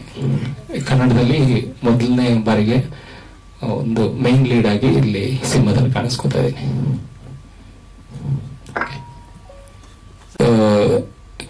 ಉಗ್ರಮಲ್ಲಿ ಚಿತ್ತಾರ ಮೂಡೋ ವೇಳೆಯಲ್ಲಿ, ಆಮೇಲೆ ಈಗ ಕಾವಲಿಗ ಅಂತ ಒಂದು ಸಾಂಗ್ ಬಂತಲ್ಲ, ಅದೆಲ್ಲ ಸಾಂಗುದು ಲಿರಿಕ್ ರೈಟರ್ ಅವರು. ಒಂದಿಷ್ಟು ಹುಡ್ಗಿರ್ ಕಣ್ಣು ಲೋಡೆ ಗನ್ನು ಸಿನಿಮಾದ ಆ ಹಾಡನ್ನ ಬರೆದಿದ್ದು ಇವರೇನೆ. ಸೊ ತುಂಬಾ ಎಕ್ಸ್ಪೀರಿಯನ್ಸ್ ಇರೋರು, ನಮ್ಮ ಹಳೆಯ ಸ್ನೇಹಿತರು, ತುಂಬಾ ಹಾರ್ಟ್ಲಿ ಒಳ್ಳೆ ಮನುಷ್ಯ. Thank you. ಖುಷಿ ಅವರು ಹಾಗೂ ಇಲ್ಲಿ ಬಂದಿರೋ ಎಲ್ಲರಿಗೂ ನಮಸ್ಕಾರ. ಸೊ ನನ್ನ ಹೆಸರು ಖುಷಿ ಅಂತ. ಸೊ ಈ ಸಿನಿಮಾದಲ್ಲಿ ನನಗೆ ಅಪ್ರೋಚ್ ಆಗಿದ್ದು ಪ್ರದೀಪ್ ಸರ್ ಇಂದ. ಸೊ ಬಂದೆ, ಒಂದು ಆಡಿಷನ್ ಆಯಿತು. ಸೊ ಕತೆ ತುಂಬಾ ಇಷ್ಟ ಆಯ್ತು ಫಸ್ಟ್ ಆಫ್ ಆಲ್. ಸೊ ಒಂದು ಫ್ಯಾಮಿಲಿ ಓರಿಯೆಂಟೆಡ್ ಸಿನಿಮಾ ಇತ್ತು. ಸೊ ಅದು ಆಕ್ಚುಲಿ ನನಗೆ ತುಂಬಾ ಇಷ್ಟ ಆಯ್ತು. ಸೊ ಆಡಿಷನ್ ಕೊಟ್ಟೆ. ಅದಾದ್ಮೇಲೆ ಸೆಕೆಂಡ್ ಟೈಮ್ ಮತ್ತೆ ಕರೆಸಿದ್ರು, ಮತ್ತೆ ಬಂದೆ. ಸೊ ಸೆಲೆಕ್ಟ್ ಆಗಿದ್ದೀನಿ ಅಂತ ಹೇಳಿದ್ರು. ಸೊ ಆಕ್ಚುಲಿ ನನಗೆ ಪೂರ್ತಿಯಾಗಿ ಸಪೋರ್ಟ್ ಮಾಡಿದ್ದು ಸುನೀಲ್ ಅವರಂತಾನೆ ಹೇಳ್ಬೋದು. ಬಿಕಾಸ್ ಪ್ರತಿಯೊಂದು ವಿಷಯದಲ್ಲೂ ಅಷ್ಟೇ ಅವರು ಏನ್ ಹೇಳ್ಕೊಡ್ತಾ ಇದ್ರು, ಐ ಥಿಂಕ್ ಅದರಿಂದ ತುಂಬಾ ಹೆಲ್ಪ್ಫುಲ್ ಆಯ್ತು ನನಗೆ. ಬಿಕಾಸ್ ಗೊತ್ತಿಲ್ದಿರೋ ವಿಷಯಗಳನ್ನ ತಿಳ್ಕೊಂಡೆ. And the team was completely supportive ನನಗೆ. ಏನಾದ್ರೂ ವಿಷಯ ಗೊತ್ತಿಲ್ಲ ಅಂದ್ರೆ ಹೇಳ್ಕೋದಾಗಿರ್ಬೋದು, ಎಲ್ಲದ್ರಲ್ಲೂ ತುಂಬಾ ಸಪೋರ್ಟಿವ್ ಆಗಿದ್ರು. ಸೊ ಅದರಿಂದ ನನಗೆ ತುಂಬಾ ಹೆಲ್ಪ್ಫುಲ್ ಆಯ್ತು ಸಿನಿಮಾ ಮಾಡೋಕ್ಕೆ. ಅಂಡ್ ನನ್ನ ಪಾತ್ರದ ಬಗ್ಗೆ ಹೇಳ್ಬೇಕಂದ್ರೆ, ಒಂದು ರಿಚ್ ಫ್ಯಾಮಿಲಿಯಲ್ಲಿ ಇರ್ತೀನಿ. ಸೊ ಒಂದು ಲವ್ ಅಂತ ಆಗತ್ತೆ. ಸೊ ಲವ್ ಮಾಡಿದ್ಮೇಲೆ ನನ್ನ ಫ್ಯಾಮಿಲಿಯಲ್ಲಿ ನಾನು ತುಂಬಾ ಪ್ಯಾಂಪರ್ಡ್ ಆಗಿ ಬಾರ್ನ್ ಆಗಿರ್ತೀನಿ. ಸೊ ಎಲ್ಲಾನು ಕೇರ್ ಮಾಡ್ತಾ, ಎಲ್ಲಾನು ಒಳ್ಳೆ ಇದ್ರೆ. ಸೊ ಒಂದು ಮಿಡಲ್ ಕ್ಲಾಸ್ ಫ್ಯಾಮಿಲಿ ಹುಡುಗನ ಲವ್ ಮಾಡುವಾಗ ಅವರು ಅಂದ್ರೆ ಮನೇಲಿ ಹೇಗೆ ಒಪ್ಕೊಂತಾರೆ ಅನ್ನೋ ಒಂದು ಭಯದಲ್ಲಿರುತ್ತೆ. ಸೊ ಅದು ಮನೆಯಲ್ಲಿ ಗೊತ್ತಾಗದ್ಮೇಲೆ ನಾನು ತುಂಬಾ ರಿಸ್ಕ್ ಗಳನ್ನ ಫೇಸ್ ಮಾಡ್ತೀನಿ. ಸೊ ಆ ರಿಸ್ಕ್ ಗಳಲ್ಲೂ ನಾನು ತುಂಬಾನೇ ಸ್ಯಾಕ್ರಿಫೈಸ್ ಮಾಡ್ತೀನಿ. ಏನೇ ಆಗಿದ್ರು ಆ ಒಂದು ವ್ಯಕ್ತಿನ ನಾನು ಏನ್ ಲವ್ ಮಾಡಿರ್ತೀನೋ ಅವ್ರಿಗೋಸ್ಕರನೇ ನಾನು ಮದ್ವೆ ಆಗ್ಬೇಕು ಅಂತ. ಸೊ ಏನೇ ಒಂದು ಪ್ರಾಬ್ಲಮ್ಸ್ ಗಳು ಬಂದ್ರು ಅದನ್ನ ಫೇಸ್ ಮಾಡ್ಬಿಟ್ಟು ಇಲ್ಲ ನಾನು ಅದೇ ವ್ಯಕ್ತಿನೇ ಮದ್ವೆ ಆಗ್ತೀನಿ ಅಂತ. ಸೊ ಇದ್ರಲ್ಲಿ ಆಕ್ಚುಲಿ ನಾನು 2 ಶೇಡ್ಸ್ ಇರುತ್ತೆ. ಒಂದು ನಾರ್ಮಲ್ ಕಾಲೇಜ್ ಹುಡುಗಿ ತರಾನು ಆಕ್ಟ್ ಮಾಡ್ತೀನಿ, ಇನ್ನ ಒಂದು ಮದ್ವೆ ಆಗಿದ್ಮೇಲೆ ನನ್ನ ಲೈಫ್ ಸ್ಟೈಲ್ ಚೇಂಜ್. ಸೊ ಈ ಒಂದು 2 ಶೇಡ್ ನ ಮಾಡಿದೀನಿ. ಸೊ ಈ ತರ ಒಂದು ಜರ್ನಿ ಇರುತ್ತೆ ನನ್ನ ಕಥೆಯಲ್ಲಿ. ಸೊ 2 ಶೇಡಲ್ಲೂ ತುಂಬಾ ಚೆನ್ನಾಗಿ ಮಾಡಿದೀನಿ. ಸೊ ಈ ತರ ಕತೆ ಇರುತ್ತೆ. ಅಂಡ್ ಲಾಸ್ಟ್ ಅಲ್ಲಿ ತುಂಬಾ ಟ್ವಿಸ್ಟ್ ಗಳಿದೆ. ಅದನ್ನ ಸಿನಿಮಾ ನೋಡಿದ್ಮೇಲೆ ನಿಮಗೆ ಗೊತ್ತಾಗುತ್ತೆ. ಇಲ್ಲ, ಡಬ್ಬಿಂಗ್ ನಾನ್ ಮಾಡಿಲ್ಲ. ಅವ್ರದ್ದು ಭಾಷೆದ ಸ್ಪಷ್ಟತೆ ಬಗ್ಗೆ ಸ್ವಲ್ಪ ಡೌಟ್ ಇದೆ. ಹೌದು, ಥ್ಯಾಂಕ್ ಯು. ತುಂಬ ಹೃದಯದ ಸ್ವಾಗತ. ಪ್ಲೀಸ್ ಎಕ್ಸ್ಕ್ಯೂಸ್ ಮೈ ವಾಯ್ಸ್, ಸ್ವಲ್ಪ ಹುಷಾರಿಲ್ಲ ನನಗೆ. ಅಂಡ್ ಎಲ್ಲಾ ಮೀಡಿಯಾ ಮಿತ್ರರಿಗೂ ತುಂಬ ಹೃದಯದ ಸ್ವಾಗತ ಮತ್ತೆ ಥ್ಯಾಂಕ್ ಯು ಸೋ ಮಚ್. ನಾನು ಯಾವಾಗ್ಲೂ ಹೇಳ್ತೀನಿ, ಯಾಕಂದ್ರೆ ನೀವೊಂಥರ ಬ್ರಿಡ್ಜ್ ತರ ಅಂತ ನಮ್ಮ ಮತ್ತೆ ಆಡಿಯನ್ಸ್ ಮಧ್ಯೆ. ಸೊ ನೀವಿಲ್ದೆ ನಾವ್ ಎಷ್ಟೇ ಅಚೀವ್ಮೆಂಟ್ ಮಾಡಿದ್ರು ನಿಮ್ಮ ಬ್ರಿಡ್ಜ್ ಮೂಲಕ ನಾವ್ ಹೇಗೆ ಆಡಿಯನ್ಸ್ ಅನ್ನೋದನ್ನ ಸೇರ್ತೀವೋ, ನೀವಿಲ್ಲ ಅಂದ್ರೆ ನಾವ್ ಎಷ್ಟೇ ಇದ್ ಮಾಡಿದ್ರು ನೀರಲ್ಲಿ ಹೋಮ ಮಾಡಿರ್ತಾರ ಅಂತ ಹೇಳ್ತೀನಿ. ನಾವು ತುಂಬಾ ಕಷ್ಟಪಟ್ಟು ಇಷ್ಟಪಟ್ಟು ಮಾಡಿರುವಂತ ಮೂವಿಗೆ ನಿಮ್ಮೆಲ್ಲರದ್ದು ಆಶೀರ್ವಾದ ತುಂಬಾ ಇಂಪಾರ್ಟೆಂಟ್ ಅಂಡ್ ನಮ್ಮನ್ನ ಒಳ್ಳೆ ರೀತಿಯಲ್ಲಿ ಆಡಿಯನ್ಸ್ಗೆ ಕನೆಕ್ಟ್ ಮಾಡಿ ಅಂತ ಕೇಳ್ಕೊತೀನಿ. ಅಂಡ್ ಇನ್ನ ಕ್ಯಾರೆಕ್ಟರ್ ಬಗ್ಗೆ ಹೇಳ್ಬೇಕಂದ್ರೆ ನೋಡಿರ್ಬೋದು, ನಾನು ದೀಪಿಕಾ ಅಂತ ಒಂದು ರೋಲ್ ನ ಪ್ಲೇ ಮಾಡ್ತಾ ಇದ್ದೀನಿ. ಸೊ ತುಂಬಾ ಬೋಲ್ಡ್ ಅಂಡ್ ಇಂಡಿಪೆಂಡೆಂಟ್ ಹುಡುಗಿ, ತನ್ನ ಫ್ಯಾಮಿಲಿಯ ಜವಾಬ್ದಾರಿ ಎಲ್ಲ ತನ್ನ ಶೋಲ್ಡರ್ ಮೇಲೆ ಇಟ್ಕೊಂಡಿರ್ತಾಳೆ. ಅವಳಿಗೆ ಪ್ರೀತಿ ಪ್ರೇಮ ಅನ್ನೋದ್ರ ಬಗ್ಗೆ ಏನು ಅಂದ್ರೆ ಅದ್ರ ಬಗ್ಗೆ ಇಂಟ್ರೆಸ್ಟು ಇರಲ್ಲ. ಅವಳಿಗಾಗಿರೋ ಒಂದು ಕೆಲವೊಂದು ಇನ್ಸಿಡೆಂಟ್ ಮೇಲೆ ಅಂತ ಒಂದು ಇಂಡಿಪೆಂಡೆಂಟ್ ಹುಡುಗಿ ಒಂದ್ ಲವಲ್ ಬಿದ್ದಾಗ ಅವಳು ಯಾವ್ಯಾವ ತರ ಚೇಂಜ್ ಆಗ್ತಾಳೆ ಅಂಡ್ ಅದನ್ನ ಹೇಗ್ ನಿಭಾಯಿಸ್ತಾಳೆ ಅನ್ನೋದೇ ನನ್ನ ಕ್ಯಾರೆಕ್ಟರ್ ಮೇಲಿರೋದು. ಅಂಡ್ ಇದರಲ್ಲಿ ಕೆಲವೊಂದು ಶೇಡ್ಸ್ ಇದೆ and I am very thankful for the team for giving me this opportunity. ಯಾಕಂದ್ರೆ ಕೆಲವೊಂದ್ ಸೀನಲ್ಲಿ ಪರ್ಫಾರ್ಮೆನ್ಸ್ಗೆ ತುಂಬಾ ಪರ್ಫಾರ್ಮೆನ್ಸ್ ಓರಿಯೆಂಟೆಡ್ ಆಗಿತ್ತು. ಇವಾಗ ಅಂದ್ರೆ ಇದರಲ್ಲಿ ನಿಮ್ಗೆಲ್ರಿಗೂ ಇದು ಹೊಸ ಟೀಮ್ ತರ ಕಾಣ್ಬೋದು. ನಾವು ತುಂಬಾ ದೊಡ್ಡ ದೊಡ್ಡ ಪ್ರೊಡಕ್ಷನ್ ಮೂವೀಸ್ ಅಲ್ಲಿ ಮಾಡಿದಾಗ, ತುಂಬಾ ಕಮರ್ಷಿಯಲ್ ಮೂವಿಲ್ ಮಾಡಿದಾಗ ಹೀರೋಯಿನ್ಗೆ ಅಷ್ಟೊಂದು ಚಾನ್ಸ್ ಸಿಗಲ್ಲ. ಐ ಮೀನ್ ಟು ಸೇ ಸ್ವಲ್ಪ ಸಾಂಗ್ಸ್ ಮತ್ತೆ ಸ್ವಲ್ಪ ಸೀನ್ಸ್ ಆ ತರನೇ ಇರುತ್ತೆ. ಬಟ್ ಇದರಲ್ಲಿ ತುಂಬಾ ಸೀನ್ಸ್ ಅಲ್ಲಿ ತುಂಬಾ ಚೆನ್ನಾಗಿ ಪರ್ಫಾರ್ಮೆನ್ಸ್ ಮಾಡೋದಕ್ಕೆ ನನ್ಗೆ ಅಪರ್ಚುನಿಟಿ ಸಿಕ್ತು. And so I am very thankful for the team. And ಇನ್ನು ನಿಮ್ ಕೈಯಲ್ಲಿದೆ, ಸೊ ಆಡಿಯನ್ಸ್ ಕೈಯಲ್ಲಿದೆ ಯಾವ ತರ ರಿಸೀವ್ ಮಾಡ್ತಾರೆ ಅಂತ. ನಾವಂತೂ 100% ಎಫರ್ಟ್ ಹಾಕಿ ಮಾಡಿದೀವಿ. ಇನ್ನ ಹೀರೋ ಬಗ್ಗೆ ಹೇಳ್ಬೇಕಂದ್ರೆ ತುಂಬಾ ನಾಲೆಜ್ ಇರುವಂತ ಪರ್ಸನ್ ಅವರು. ಬಟ್ ಸೆಟ್ ಅಲ್ಲಿ ಆಕ್ಚುಲಿ ನನ್ಗೂ ಮತ್ತೆ ಅವ್ರಿಗೆ ತುಂಬಾ ಕ್ಲಾಶ್ ಆಗಿದ್ದು ಇದೆ. ಸೊ ಅದು ಟೀಮ್ ಎಲ್ಲ ಫಾರ್ಮ್ ಆದ್ಮೇಲೆ ನಾನ್ ಜಾಯ್ನ್ ಆಗಿದ್ದೆ ಅನ್ಸುತ್ತೆ. ಅವ್ರಿಗೆಲ್ಲ ಒಂದು ಬಾಂಡ್ ಇತ್ತು. ಸೊ ಅದೇನೋ ಗೊತ್ತಿಲ್ಲ, ಫಸ್ಟ್ ತುಂಬಾ ಕ್ಲಾಶ್ ಆಗಿತ್ತು ನಂದು ಅವ್ರ ಮಧ್ಯೆ. But I am very happy that last ಅಲ್ಲಿ ಅವ್ರಿಗೆ ಅಪ್ರಿಶಿಯೇಟ್ ಮಾಡಿದ್ರು ತುಂಬಾ ಚೆನ್ನಾಗಿ ಮಾಡಿದೀರಾ ಅಂತ. ಅಂಡ್ ಖುಷಿ ಬಗ್ಗೆ ಹೇಳ್ಬೇಕಂದ್ರೆ ಅವ್ರು ಇಲ್ಲಿ ಹೆಂಗಿದ್ದಾರೆ ಹಂಗೆ ಇದಾರೆ. ಸ್ವಲ್ಪ ತುಂಬಾ ಅವ್ರನ್ನ ರೋಲ್ ಯಾವ ತರ ಇದೆ ಸೆಟ್ಟಲ್ ಕೂಡ ಎಲ್ಲರೂ ಅದೇ ತರ ಪ್ಯಾಂಪರ್ ಮಾಡ್ಬೇಕು ಅಂತ ಎಕ್ಸ್ಪೆಕ್ಟ್ ಮಾಡ್ತಾ ಇದ್ರು. ಅಂಡ್ ಅದೇ ತರ ಎಲ್ಲರೂ ಪ್ಯಾಂಪರ್ ಮಾಡಿದ್ದಾರೆ ಅನ್ಕೋತೀನಿ. ಇನ್ನ ಡೈರೆಕ್ಟರ್ ಬಗ್ಗೆ ಹೇಳ್ಬೇಕಂದ್ರೆ ನಾನು ಎಕ್ಸ್ಪೆಕ್ಟ್ ಮಾಡಿರ್ಲಿಲ್ಲ ಇಷ್ಟು ಸ್ಪೀಡ್ ಆಗಿ ಪ್ರಾಜೆಕ್ಟ್ ಮುಗಿಯುತ್ತೆ ಅಂತ. ಸೊ ಫಸ್ಟ್ ಬಂದಾಗ ಒಂದಿರುತ್ತಲ್ವಾ ಹೊಸ ಡೈರೆಕ್ಟರ್ ಹೆಂಗೋ ಏನೋ ಅಂತ. ಬಟ್ ಅದೆಲ್ಲೂ ನಮಗ್ ಗೊತ್ತಾಗಿಲ್ಲ. ಇದು ನಂದು ಫಸ್ಟ್ ಪ್ರಾಜೆಕ್ಟ್ ಅನ್ಸುತ್ತೆ. ಒಂದೇ ಸ್ಕೆಡ್ಯೂಲ್ ಅಲ್ಲಿ ಮೂವಿ ಮುಗ್ದಿರೋದು. ಸ್ಟಾರ್ಟ್ ಆಗಿದ್ರಿಂದ ಎಂಡ್ ವರ್ಗು ಒಂದೇ ಶೆಡ್ಯೂಲ್ ಅಲ್ಲಿ ಮೂವಿ ಮುಗಿಸಿದ್ದಾರೆ. ಸೊ ಇದಕ್ಕೆ ಡೈರೆಕ್ಟರ್ ಜೊತೆ ಪ್ರೊಡ್ಯೂಸರ್ ಸಪೋರ್ಟ್ ಕೂಡ ತುಂಬಾನೇ ಬೇಕು. ಅಂಡ್ ಸರ್ ಕೂಡ very very very supportive and ತುಂಬಾ ಹಂಬಲ್ ನಮ್ಮ ಪ್ರೊಡ್ಯೂಸರ್ ಸರ್. ನಿಮಗೆ ನೋಡಿದ್ರೇನೆ ಗೊತ್ತಾಗುತ್ತೆ. ಇನ್ನ ಟೆಕ್ನಿಷಿಯನ್ಸ್ ಬಗ್ಗೆ ಹೇಳ್ಬೇಕಾದ್ರೆ ಎಲ್ಲರೂ ತುಂಬಾ ಸ್ವೀಟ್ ಆಗಿದ್ರು, ಒಂಥರ ಫ್ಯಾಮಿಲಿ ತರ ಒಂದೇ ಶೆಡ್ಯೂಲ್ ಅಲ್ಲಿ ಮೂವಿ ಮುಗಿಸಿದ್ವಿ ನಾವು. ಅಂಡ್ ಮ್ಯೂಸಿಕ್ ಡೈರೆಕ್ಟರ್ ಕೂಡ ತುಂಬಾ ಚೆನ್ನಾಗಿ ಸಾಂಗ್ ಬರೆದಿದ್ದಾರೆ. ಸೊ ಇಷ್ಟೇ. ನಾವು ಒಂದ್ ವರ್ಡ್ ಅಲ್ಲಿ ಹೇಳ್ಬೇಕಂದ್ರೆ ತುಂಬಾ ಖುಷಿ ಇದೆ ಈ ಪ್ರಾಜೆಕ್ಟ್ ಕಂಪ್ಲೀಟ್ ಆಗಿ ರಿಲೀಸಿಗೆ ಹೋಗ್ತಾ ಇದೆ ಅಂತ. ಇನ್ನು ನಿಮ್ಮೆಲ್ಲರ ಕೈಯಲ್ಲಿದೆ. Thank you so much and ಆಶೀರ್ವಾದ ಮಾಡಿ ಅಷ್ಟೇ. Thank you. Nagesh Mayya sir ಮಾತಾಡಬೇಕು. ಮಾಧ್ಯಮ ಮಿತ್ರರಿಗೆ ನನ್ನ ಹೃತ್ಪೂರ್ವಕ ವಂದನೆಗಳು. ನಾನು ಈ ಒಲವಿನ ಪಯಣ ಸಿನಿಮಾದಲ್ಲಿ ನಾಯಕನ ತಂದೆಯಾಗಿ ಆಕ್ಟ್ ಮಾಡಿದ್ದೀನಿ. ಒಬ್ಬ ಮಧ್ಯಮ ವರ್ಗದ ರೈತ, 2 ಎಕರೆ ಜಮೀನು ಓನರು. ಈಗ ನನ್ನ ಮಗ ಡಿಗ್ರಿ ಮಾಡ್ಕೊಂಡು ಊರಲ್ಲಿ ಸೋಮಾರಿಗೆ ಅಲ್ದಾಡ್ಕೊಂಡಿರ್ತಾನೆ. ಆದ್ರೆ ಒಂದೊಳ್ಳೆ ಕೆಲಸ ಮಾಡ್ತಾನೆ ಅಂದ್ರೆ 200 ಎಕರೆ ಓನರ್ ಮಗಳನ್ನ ಲವ್ ಮಾಡ್ತಾನೆ. ಸೊ 2 ಎಕರೆ 200 ಎಕರೆ ಮಧ್ಯ ಈ ಒಂದು ಇದನ್ನ ವಾರ ಆಗತ್ತೆ. ಅಂದ್ರೆ 200 ಎಕರೆ ಓನರು ಚಾಲೆಂಜ್ ಹಾಕಿದಾಗ ಆ ಚಾಲೆಂಜ್ ಅನ್ನ ಗೆದ್ದು ಹೇಗೆ ಅವನು ಮದುವೆ ಆಗ್ತಾನೆ ಅನ್ನೋದು ಕತೆ. ಅದ್ರ ನಂತರ ತುಂಬಾ ಟ್ವಿಸ್ಟ್ಗಳ ಕಥೆಲಿದೆ. ಅದ್ರ ನಂತರದಲ್ಲಿ ತುಂಬಾ ಅದ್ಭುತ ಟ್ವಿಸ್ಟ್ಗಳಿದೆ. ಸೊ ಇದರಲ್ಲಿ ನಾನು ಪದ್ಮಜರಾವ್ ಅವರ ಕಾಂಬಿನೇಷನ್ ಮಾಡಿದ್ದೀನಿ. ಸುನೀಲ್ ಅವರು, ನಾನು ಮತ್ತೆ ಪದ್ಮಜರಾವ್ ಅವರು ಎಲ್ಲ ಒಳ್ಳೊಳ್ಳೆ ಸೀನ್ಗಳನ್ನೆಲ್ಲ ಆಕ್ಟ್ ಮಾಡಿದ್ವಿ. ಬಹಳ ಖುಷಿ ಅನಿಸ್ತಾ ಇದೆ. ಆಮೇಲೆ ನಿರ್ದೇಶಕರ ಬಗ್ಗೆ ಹೇಳಬೇಕು ಅಂದ್ರೆ ಸುಮ್ಮನೆ ಸಿಂಪಲ್ ಆಗಿ ನಾನು ಈ ಸಿನಿಮಾನ ನಿರ್ದೇಶನ ಮಾಡಿದೆ ಅಂತ ಹೇಳಿದ್ರು. ಇವ್ರ ಅನುಭವದ ಬಗ್ಗೆ ಇವ್ರು ಏನು ಹೇಳಲಿಲ್ಲ. ನನ್ಗೆ ಗೊತ್ತಿದ್ದಾಗ ಒಂದು 20 ವರ್ಷದಿಂದ ಇವರು ಫೀಲ್ಡ್ ಅಲ್ಲಿ ಇದ್ದಾರೆ. ನಿರ್ದೇಶಕನಾಗಿ, ನಿರ್ಮಾಪಕರಾಗಿ, ಚಾನಲ್ EP ಆಗಿ, ನಟನಾಗಿ. ಸೊ ಈ ಎಲ್ಲ ಏನು ವಾಸ್ಟ್ ಅನುಭವ. ಈ ಫೀಲ್ಡಿನ ಒಳಗೂ ಹೊರಗೂ ಎಲ್ಲ ಗೊತ್ತು.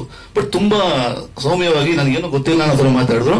ಮತ್ತೆ ಇವರು ಶೂಟಿಂಗ್ ಎಷ್ಟು ಪಕ್ಕಾ ಇತ್ತು ಅಂದ್ರೆ ಇಂಥ ದಿವಸ ಅಂದ್ರೆ ಅಂತ ದಿವಸ ಶೂಟಿಂಗ್ ಮಾಡ್ತಾ ಇದ್ರು. ಇಷ್ಟು ಸೀನ್ ಅಂದ್ರೆ ಅಷ್ಟು ಸೀನು ಶೂಟ್ ಮಾಡ್ತಾ ಇದ್ರು. ಒಂದು ಚೂರು ಆ ಕಡೆ ಈ ಕಡೆ ಆಗದಂಗೆ ಶೂಟಿಂಗ್ ಎಲ್ಲ ಮುಗಿಸ್ಕೊಟ್ರು. ಆಮೇಲೆ ಇದು ಇನ್ನೊಂದು ಮಾತು ಏನು ಹೇಳ್ಬೇಕು ಅಂದ್ರೆ, ನಿರ್ಮಾಪಕರು, ನಿರ್ದೇಶಕರು, ನಾಯಕ, ನಾಯಕಿ ಇವರೆಲ್ಲರಿಗೂ ಇದು ಚೊಚ್ಚಲ ಪ್ರಯತ್ನ. ಫಸ್ಟ್ ಟೈಮ್ ಒಂದು ಮೇಜರ್ ಆಗಿ ಮಾಡ್ತಾ ಇರೋದು. ಯಾರೇ ಆಗಲಿ ಫಸ್ಟ್ ಟೈಮ್ ಮಾಡಿದಾಗ ನಾವು ಫುಲ್ ಎಫರ್ಟ್ ಹಾಕಿ ಮಾಡ್ತೀವಿ. ಯಾಕಂದ್ರೆ ಅಲ್ಲಿ ಸಿಗೋ ರಿಸಲ್ಟ್ ಮೇಲೆ ನಮ್ಮ ಮುಂದಿನ ಜರ್ನಿ ಇರುತ್ತೆ. ಒಂದು 10 ವರ್ಷ ನಮ್ಗೆ ಲೈಫ್ ಸಿಗ್ಬೋದು. ಈ ಪಿಕ್ಚರ್ ಚೆನ್ನಾಗಿ ಹೋದ್ರೆ ಒಂದಷ್ಟು ಪಿಕ್ಚರ್ಗಳು ಸಿಗುತ್ತೆ. ಸೊ ಎಲ್ಲರೂ ಶಕ್ತಿ ಮೀರಿ ಈ ಪಿಕ್ಚರ್ನ ಮಾಡಿದ್ದಾರೆ. ಒಂದು ಒಳ್ಳೆಯ ಸಿನಿಮಾ ಬಂದಿದೆ. ಒಲವಿನ ಪಯಣ ಹೆಸರೇ ತುಂಬಾ ಆಪ್ತವಾಗಿದೆ. ಸೊ ಈ ಪಯಣ ಯಶಸ್ಸಿನ ಪಯಣ ಆಗಲಿ, ಅದಕ್ಕೆ ನಿಮ್ಮ ಸಹಕಾರ ಅತ್ಯಂತ ಮುಖ್ಯ. ಖಂಡಿತ ನೀವೆಲ್ಲ ನಮ್ಮ ತಂಡ ಜೊತೆ ಕೈ ಜೋಡಿಸಿ ಈ ಸಿನಿಮಾ ಸಕ್ಸಸ್ ಆಗೋ ತರ ಮಾಡಿ. ನಮಸ್ಕಾರ. ನನ್ನ ಎಲ್ಲ ಪತ್ರಕರ್ತ ಮಿತ್ರರೇ ನಮಸ್ಕಾರ. ವೇದಿಕೆಯಲ್ಲಿರುವಂತ ಗಣ್ಯರೇ, ನನ್ನ ಎಲ್ಲ ಶಿಷ್ಯರು ನಿರ್ದೇಶಕರಾಗ್ತಾ ಇದ್ದಾರೆ. ಅದಕ್ಕೆ ಬಹಳ ಖುಷಿ ನನಗೆ. ಯಾಕಂದ್ರೆ ಪತ್ರಕರ್ತರಿಗೆ ಗೊತ್ತಿದೆ, ನಾನು ಯಾವ ಮೀಟಿಂಗ್ ಹೋದ್ರು ಕೂಡ ನಾನು ಯಾರನ್ನು ಪರಿಚಯಿಸಿರ್ತೀನಿ ಅವರೆಲ್ಲರೂ ನಿರ್ದೇಶಕರಾಗಿ ಬರ್ತಾ ಇದ್ದಾರೆ, ನನಗೊಂದೊಂದು ಕ್ಯಾರೆಕ್ಟರ್ ಆಗ್ತಾ ಇದ್ದಾರೆ. ಇದು ನಡೀತಾ ಇದೆ. ಇದು ಬಹಳ ಖುಷಿಯ ವಿಷಯ. ಯಾಕಂದ್ರೆ ನನಗೆ ಕಿಶನ್ ಸಿನಿಮಾ ಮಾಡ್ತಾರೆ ಅಂತ ಹೇಳುವಾಗ ತುಂಬಾ ಖುಷಿ ಆಯ್ತು. ಗೆಳೆಯ ಪ್ರದೀಪ್ ಭಟ್ರು ಕೂಡ ಬಂದು ಹೇಳಿದ್ರು, ಹೀಗೆ ನಮ್ ಕಿಶನ್ ಈಗ ಡೈರೆಕ್ಟರ್ ಆಗ್ತಾರೆ ಅಂತ. ಕಿಶನ್ ಹೇಳಿದ್ರು, ಸರ್ ನೀವು ಒಂದು ಪಾತ್ರ ಮಾಡಬೇಕು ಅಂತ. ಯಾಕಂದ್ರೆ ಕಿಶನ್ ಇಂಡಸ್ಟ್ರಿಯಲ್ಲಿ ಬಹಳಷ್ಟು ವರ್ಷಗಳಿಂದ ಇದ್ ಮಾಡಿದ್ದಾರೆ. ನಾನು ಸೀರಿಯಲ್ಗಳಲ್ಲಿ ನೋಡಿದ್ದಾರೆ. ಆಮೇಲೆ ನಂದು ರಣರಣಕ ಸಿನಿಮಾದಲ್ಲಿ ಅವರೊಬ್ಬರು ನಟನಾಗಿ ಅವ್ರನ್ನ ನಾನು ಪರಿಚಯಿಸಿದೆ. ಅದು ಅವರಿಗೆ ನನ್ನ ಬಗ್ಗೆ ಪ್ರೀತಿ ಇತ್ತು. ಈ ಒಂದು ಪಾತ್ರ ಮಾಡ್ಬೇಕಂತ, ಒಂದು ಒಳ್ಳೆಯ ಪಾತ್ರ. ನನಗೆ ಒಂದು ಹೆಣ್ಣಿನ ತಂದೆಯಾಗಿ ಈಗಿನ ಜನರೇಷನ್ ಯಾವ ರೀತಿ ಬದಲಾಗಿದೆ, ಹಿಂದಿನ ಜನರೇಷನ್ ಯಾವ ರೀತಿ ಇತ್ತು, ಇದರ ನಡುವೆ ಯಾವ ರೀತಿ ತಾಕಲಾಟ ಆದ್ರೆ ಏನು ಪ್ರಾಬ್ಲಮ್ ಆಗಬಹುದು, ಅದನ್ನೆಲ್ಲ ನಿವಾರಿಸಿಕೊಂಡು ಒಬ್ಬ ತಂದೆಯಾದವರು ಮಗಳಿಗೆ ತೋರುವಂತ ಒಂದು ಒಳ್ಳೆಯ ದಾರಿ. ಬಹಳ ಪರಿಪೂರ್ಣವಾಗಿರುವಂತ ಒಂದು ಪಾತ್ರ. ತುಂಬಾ ಖುಷಿ ಆಯ್ತು ನನಗೆ. ತುಂಬಾ ಇಷ್ಟವಾಗಿ ಮಾಡಿದೆ. ಮತ್ತೆ ನನ್ನ ಕಿಶನ್ ಬಗ್ಗೆ ಬಹಳಷ್ಟು ಖುಷಿ ಆಯ್ತೇನಂದ್ರೆ, ಪಕ್ಕಾ ಪ್ಲಾನಿಂಗ್ ಮಾಡಿದ್ರು. ಸುನಿಲ್ ರವರ ಸಹಕಾರ ಕೂಡ ಅಷ್ಟೇ ಇತ್ತು ಅದಕ್ಕೆ. ಆಮೇಲೆ ಮುಖ್ಯವಾಗಿ ನಾನು ಹೊಗಳಬೇಕು ಒಬ್ರು ನಿರ್ಮಾಪಕರು. ಯಾಕಂದ್ರೆ ನಂದು ಕೂಡ ಕನ್ನಡ ಚಿತ್ರರಂಗದಲ್ಲಿ 36 ವರ್ಷಗಳ ಸುದೀರ್ಘ ಪಯಣ. ನಾನು ಎಷ್ಟೋ ನಿರ್ಮಾಪಕರನ್ನು ನೋಡಿದೆ, ಎಷ್ಟೋ ನಿರ್ದೇಶಕರನ್ನು ನೋಡಿದೆ. ನಾನೇ ನಿರ್ಮಾಪಕನಾಗಿ 7-8 ಸಿನಿಮಾ ಮಾಡಿದೆ, ನಿರ್ದೇಶಕನಾಗಿ ಮಾಡಿದೆ, ನಟಿಸಿದೆ. ಯಾಕಂದ್ರೆ ಹೊಸಬ್ರಿನ ಮೇಲೆ ಭರವಸೆ ಇಟ್ಟು ಒಬ್ಬ ನಿರ್ಮಾಪಕರು ಹಣ ಹಾಕ್ತಾರಂತಾದ್ರೆ ನಿಜಕ್ಕೂ ಅವರು ದೊಡ್ಡ ವ್ಯಕ್ತಿ. ಯಾಕಂದ್ರೆ ಒಂದು ಸಿನಿಮಾ ಗೆದ್ರೆ ಸಾವಿರಾರು ಜನ ಕಾರ್ಮಿಕರಿಗೆ ಕೆಲಸ ಸಿಗುತ್ತೆ, ಸಾವಿರಾರು ಕುಟುಂಬಗಳು ನೆಮ್ಮದಿಯಿಂದ ಬದುಕಲಿಕ್ಕೆ ಸಾಧ್ಯ ಇದೆ. ಧೈರ್ಯವಾಗಿ ಈ ಸಿನಿಮಾಕ್ಕೆ ದುಡ್ಡು ಹಾಕಿದ್ದಾರೆ. ಅವರು ಹಾಕಿದ ದುಡ್ಡಿಗೆ ಸರಿಯಾಗಿ ನಮ್ಮ ಕಿಶನ್ ಅವರಿರ್ಬೋದು, ಸುನಿಲ್ ಅವರಿರ್ಬೋದು, ಪ್ರದೀಪ್ ಭಟ್ ಇರ್ಬೋದು, ಮುಖ್ಯವಾಗಿ ನಮ್ಮ ಕ್ಯಾಮರಾಮ್ಯಾನ್ ಜೀವನ್ ಅವರು ಎಲ್ಲರೂ ಬಹಳ ಅದ್ಭುತವಾಗಿ ಒಳ್ಳೆಯ ರೀತಿಯಲ್ಲಿ ಕೆಲಸ ಮಾಡಿ ಕೇವಲ ಒಂದು 25 ದಿನ ಒಳಗಡೆ ಚಿತ್ರೀಕರಣವನ್ನು ಮುಗಿಸಿದ್ದಾರೆ. ಪಕ್ಕ ಪ್ಲಾನಿಂಗ್ ಮಾಡಿದ್ದಾರೆ. ಅದು ಬಹಳ ಖುಷಿ ಆಯ್ತು. ಯಾಕಂದ್ರೆ ನೋಡಿದ್ದೇನೆ, ನಾನು ಎಷ್ಟೋ ಕಡೆಯಲ್ಲಿ ಹೋಗುವಾಗ ಶೂಟಿಂಗ್ 11 ಗಂಟೆಗೆ ಶುರುವಾಗುವುದನ್ನು ನೋಡಿದ್ದೇನೆ. ಇದು ಹಾಗೆಲ್ಲ 7:30 ಅಂದ್ರೆ 7:30ಗೆ ಪಕ್ಕಾ ಸ್ಟಾರ್ಟ್ ಮಾಡಿ ಬಹಳ ನೀಟಾಗಿ ಸಿನಿಮಾ ಮಾಡಿದ್ದಾರೆ. ಮತ್ತೆ ಜೀವನ್ ರವರನ್ನಂತೂ ಹೊಗಳಲೇಬೇಕು. ಅವ್ರ ಮಾತು ಕಡಿಮೆ, ಕೆಲಸ ಜಾಸ್ತಿ. ನಾನು ಅವ್ರ 2 ಸಿನಿಮಾದಲ್ಲಿ ಜೊತೆಯಲ್ಲಿ ಕೆಲಸ ಮಾಡಿದ್ರು ಕೂಡ ಬಹಳ ಒಳ್ಳೆಯ ಒಬ್ಬ ಕ್ಯಾಮರಾಮ್ಯಾನ್ ಕೂಡ ಒಂದು ಜೀವಾಳ ಆಗ್ತಾನೆ ಒಂದು ಸಿನಿಮಾಕ್ಕೆ. ಮತ್ತೆ ಹಾಡುಗಳನ್ನು ನೋಡಿದ್ರಿ, ಬಹಳ ಅದ್ಭುತವಾಗಿರುವಂತ 2 ಹಾಡುಗಳನ್ನು ಕೂಡ ನೀವು ನೋಡಿದ್ರಿ. ನನ್ನೊಂದಿಷ್ಟೇ, ಹೊಸ ಹೊಸ ನಿರ್ಮಾಪಕರು ಬರಬೇಕು, ಹೊಸ ಹೊಸ ನಿರ್ದೇಶಕರು ಬರಬೇಕು, ಹೊಸ ಕಲಾವಿದರು ಇನ್ನಷ್ಟು ಬೆಳಕಿಗೆ ಬರಬೇಕು ಹೇಳುವಂತ ಒಂದು ಆಸೆ. ಈ ಚಿತ್ರದಲ್ಲಿ ನಡೆಸಿದಂತ ಎಲ್ಲ ಕಲಾವಿದರು, ನಾಗೇಶ್ ಮಯ್ಯನವರು ನಾವು ಒಂದು 25-30 ವರ್ಷದ ಹಳೆಯ ಗೆಳೆಯರು. ನಾವು ಬಹಳಷ್ಟು ಸೀರಿಯಲ್ಗಳೆಲ್ಲ ಒಟ್ಟಿಗೆ ನಡೆಸಿದವರು. ಇಬ್ರು ಕೂಡ ಹೊಸ ಹುಡುಗಿಯರು. ಆಮೇಲೆ ಆ ಮಗು ಒಂದು ಬಹಳ ಚೆನ್ನಾಗಿ ಮಾಡಿತ್ತು. ಇನ್ನೊಂದು ಸೂರ್ಯ ಅವರು ಕೂಡ ಚೆನ್ನಾಗಿ ಮಾಡಿದ್ರು, ಸುನೀಲ್ ಅವರು ಚೆನ್ನಾಗಿ ಮಾಡಿದ್ರು, ಪಂಕಜ್ ಅವರು ಎಲ್ಲರೂ ಕೂಡ ತುಂಬಾ ಚೆನ್ನಾಗಿ ಮಾಡಿದ್ದಾರೆ. ಸಿನಿಮಾ ತುಂಬಾ ಚೆನ್ನಾಗಿ ಬಂದಿದೆ. ನಾನು ಡಬ್ಬಿಂಗ್ ಟೈಮ್ನಲ್ಲೂ ಸಿನಿಮಾ ನೋಡಿದೆ, ಅಲ್ಲೇ ನನ್ಗೆ ಗೊತ್ತಾಯ್ತು. ಒಂದು ಒಳ್ಳೆಯ ಪ್ರೀತಿಯ, ಅಂದ್ರೆ ಒಲವಿನ ಪಯಣ ಅಂತಲೇ ಹೆಸರಿಟ್ಟಿದ್ದಾರೆ. ಅಂದ್ರೆ ಪ್ರೀತಿಯ ಮುಖಗಳು ಗಳಿಗೆಗಳಿಗೊಂದ್ಸಲ ಬದಲಾಗ್ತಾ ಇರ್ತದೆ. ಅದೆಲ್ಲವನ್ನು ಕೂಡ ನೀವು ತೆರೆ ಮೇಲೆ ಬಂದಾಗ ಆ ಅನಿರೀಕ್ಷಿತ ತಿರುವುಗಳೆಲ್ಲ ನಿಮಗೆ ಅಲ್ಲಿ ಗೊತ್ತಾಗ್ತದೆ. ಈಗಲೇ ನಾನು ಕಥೆ ಹೇಳಬಾರದು, ಅದು ಬಾರಿ ತುಂಬಾ ಚೆನ್ನಾಗಿದೆ. ಎಲ್ಲ ಕುಟುಂಬ ಸಮೇತರಾಗಿ ನೋಡುವಂತ ಒಂದು ಒಳ್ಳೆಯ ಸಿನಿಮಾ ಮಾಡಿದ್ದಾರೆ. ಇವರೆಲ್ಲರಿಗೂ ಒಳ್ಳೆಯದಾಗಲಿ ಅಂತ ಹೇಳಿ ನಾನು ಹಾರೈಸಿ ನನ್ನ ಮಾತು ಮುಗಿಸ್ತೇನೆ. ನಮಸ್ಕಾರ. ಜೈ ಕರ್ನಾಟಕ. ನಮಸ್ಕಾರ.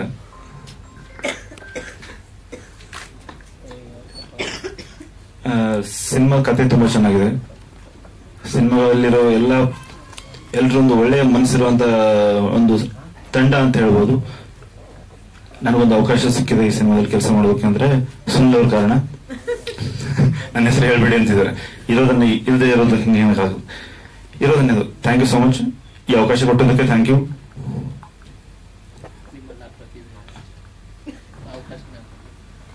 Thank you so much sir. Ramadhanush ಕೊಟ್ಟಿದ್ದೀರಾ, ಸಾಂಗ್ಗಳ ಬಗ್ಗೆ ಮಾತಾಡಿ.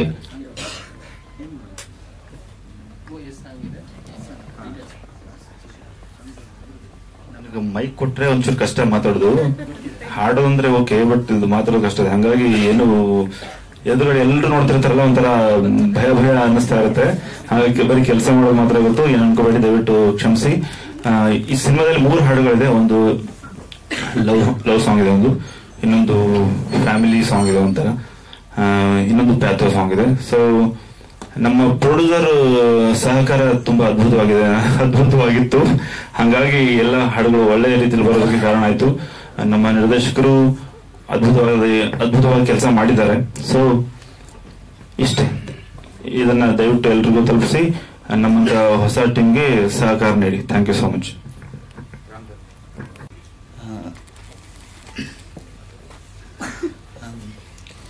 ಈ ಸಿನಿಮಾದಲ್ಲಿ ಹೀರೋ ಫ್ರೆಂಡ್ ಕ್ಯಾರೆಕ್ಟರ್ ಮಾಡಿದ್ದೀನಿ. ಈ ಸಿನಿಮಾಗೆ ಅವಕಾಶ ಕೊಟ್ಟಂತ ಸುನೀಲ್ ಅವ್ರಿಗೆ ಮತ್ತೆ ಡೈರೆಕ್ಟರ್ ಕೃಷ್ಣನ್ ಸರ್ಗೆ, ನಾಗರಾಜ್ ಸರ್ಗೆ ಥ್ಯಾಂಕ್ ಯು. ನಮಸ್ಕಾರ. ಕಾರಣ ಇಷ್ಟೇ, ಇವರೆಲ್ಲ ನನ್ನ ಸ್ನೇಹಿತರೆ. ಇವನು ನನ್ನ 16 ವರ್ಷಗಳ ಸ್ನೇಹಿತ. ನಾವೆಲ್ಲ ನಾಟಕದಲ್ಲಿ ಆಕ್ಟಿಂಗ್ ಮಾಡ್ಕೊಂಡು ಒಟ್ಟಿಗೆ ಬಂದವರು. ಕಿಶನ್ ಅಣ್ಣ ನನಗೆ ಒಂದು 13 ವರ್ಷದ ಸ್ನೇಹಿತರು. ಅವರು ನಾನು ಡೈರೆಕ್ಷನ್ ಡಿಪಾರ್ಟ್ಮೆಂಟ್ ಅಲ್ಲಿ, ನಾನು ಆಕ್ಟ್ ಮಾಡುವಾಗ ಡೈರೆಕ್ಷನ್ ಡಿಪಾರ್ಟ್ಮೆಂಟ್ ಅಲ್ಲಿ ಇದ್ದವರು. ಸಾಯಿ ಸರ್ವೇಶ್ ಅವರು ನನಗೊಂದು ಸಿನಿಮಾದಿಂದ ಪರಿಚಯ ಆಗಿ ಒಂದು 6-8 ವರ್ಷಗಳ ಪರಿಚಯ. ಹಾಗಾಗಿ ಇಲ್ಲಿ ಒಂದಂತೂ ಸ್ವಾರ್ಥ ಇತ್ತು. ಏನು ಅಂತ ಹೇಳಿದ್ರೆ, ಸಿನಿಮಾ ಮಾಡಕ್ ಹೊರಟಾಗ ನನ್ನ ಜೊತೆಲಿರೋರ್ನೇ, ಅಂದ್ರೆ ನನಗೆ ಗೊತ್ತಿರೋರು ಇದರಲ್ಲಿ ಹಸುವಿಂದ ಯಾರಿದ್ದಾರೆ, ಇಂಡಸ್ಟ್ರಿಯಲ್ಲಿ ನಾವೇನಾದ್ರೂ ಸಾಧನೆ ಮಾಡ್ಬೇಕು ಅಂತ ಹೇಳ್ಬಿಟ್ಟು ಯಾರು ಹಸುವಿಂದ ಇದ್ದಾರೆ, ಅವ್ರಿಗೆಲ್ರಿಗೂ ಒಂದು ಅವಕಾಶ ಸಿಗ್ಬೇಕು ಅನ್ನೋ ಒಂದೇ ಉದ್ದೇಶದಿಂದ ನಮ್ಮ ಟೀಮ್ ಅನ್ನ ಫಾರ್ಮ್ ಮಾಡಿದ್ದು. ಹಾಗಾಗಿ ನಮಗೆ ಅದರಲ್ಲಿ ಯಾರು ಬೆಸ್ಟ್ ಇದ್ದಾರೆ ಅವ್ರನ್ನೆಲ್ಲರನ್ನು ಚಾಯ್ಸ್ ಮಾಡಿದ್ವಿ. ಹಾಗಾಗಿ ನಮ್ಗೆ ಒಳ್ಳೊಳ್ಳೆ ಯುನಿಕ್ ಆಗಿರೋ ಪೀಸ್ಗಳೇ ಸಿಕ್ಕಿದ್ದಾರೆ. ಸೊ ಹಾಗಾಗಿ ಅಲ್ಲಿ ನನ್ನ ಹೆಸರು ಬರ್ತಿರೋದಕ್ಕೆ ದಯವಿಟ್ಟು ಅಪಾರ್ಥ ತಿಳ್ಕೊಬೇಡಿ. ಅಂದ್ರೆ ಎಲ್ಲರೂ ಅಷ್ಟೇನೆ, ಅವರೆಲ್ಲ ಹೃದಯದಿಂದ ಕೆಲಸ ಮಾಡೋರು ಈ ಸಿನಿಮಾಗೋಸ್ಕರ. ಅಂದ್ರೆ ನಮ್ದು ಒಂದು ಹೊಸ ಪ್ರಯತ್ನ ಅಂತ ಆಗುವಾಗ ಅಲ್ಲಿ ಏನಾದ್ರೂ ಒಂದು ಹೊಸ ಜೋಶ್ ಇರಬೇಕು ಅಥವಾ ಡೆಡಿಕೇಶನ್ ಲೆವೆಲ್ ಆ ಲೆವೆಲ್ ಅಲ್ಲಿ ಇರಬೇಕು ಅಂತ ಒಂದು ಎಕ್ಸ್ಪೆಕ್ಟೇಷನ್ಸ್ ಇತ್ತು. ಹಾಗಾಗಿನೇ ಅವ್ರನ್ನೇ ಅಪ್ರೋಚ್ ಮಾಡಿ ಅವ್ರನ್ನೇ ನಮ್ಮ ಟೀಮ್ ಅಲ್ಲಿ ಫಾರ್ಮ್ ಮಾಡ್ಕೊಂಡ್ವಿ. ಇದಿಷ್ಟೇನೆ. Thank you. ನನ್ನ ಹೆಸರು ನಾಗರಾಜ್ ಎಸ್ ಮುಳುಗನ್ ಅಂತ.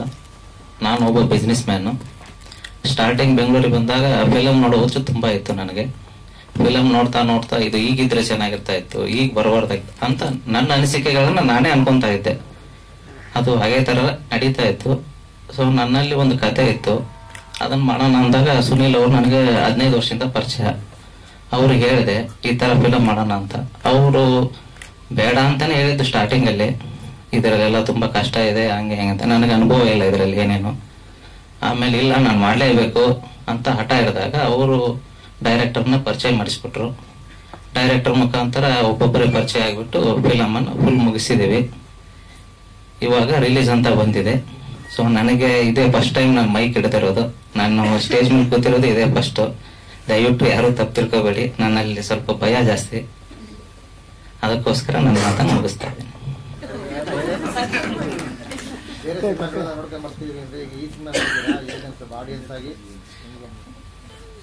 ಈಗ ನನ್ನ ಸಿನಿಮಾ ನನಗೆ ಚೆನ್ನಾಗಿದೆ, ಆಡಿಯನ್ಸ್ ಅವರು ನೋಡ್ಬಿಟ್ಟು ಅದನ್ನ ಅವ್ರು ಹೇಳ್ಬೇಕು ಸರ್. ಹೌದು, ನನ್ನ ಸಿನಿಮಾ ನನಗೆ ಚೆನ್ನಾಗಿದೆ ಸರ್. ನಮ್ಮ ಮಗು ಅಲ್ವಾ ಇದು, ನಮಗ್ ಚೆನ್ನಾಗಿದೆ. ಫಿಲಮ್ ಚೆನ್ನಾಗಿ ಬಂದಿದೆ. ಡೈರೆಕ್ಟರು ಅಷ್ಟೇನೆ, ನಮ್ಮ ಸುನೀಲ್ ಅವರು ಅಷ್ಟೇನೆ. ಅವ್ರವ್ರಿಗೆ ಏನೇನ್ ಕೆಲಸ ಇತ್ತು ಅದನ್ನ ನೀಟಾಗಿ 100% ಎಫರ್ಟ್ ಹಾಕಿ ಮಾಡಿದ್ದಾರೆ ಸರ್.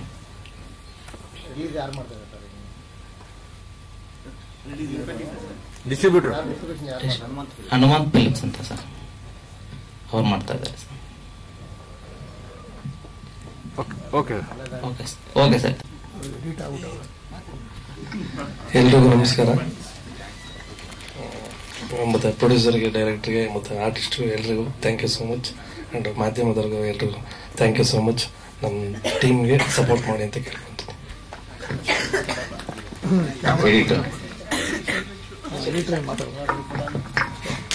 ಎಲ್ರಿಗೂ ನಮಸ್ಕಾರ.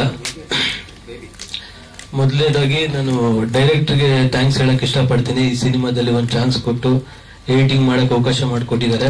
ಅಂಡ್ ಪ್ರೊಡ್ಯೂಸರ್ ಕೂಡ ಥ್ಯಾಂಕ್ಸ್ ಹೇಳಕ್ ಇಷ್ಟಪಡ್ತೀನಿ. ಡೈರೆಕ್ಟರ್ ಅವಾಗಲೇ ಹೇಳ್ತಾ ಇದ್ರು ನಮ್ಮ ಟೀಮು ತುಂಬಾ ಸಪೋರ್ಟ್ ಮಾಡಿದ್ರು ಅಂತ.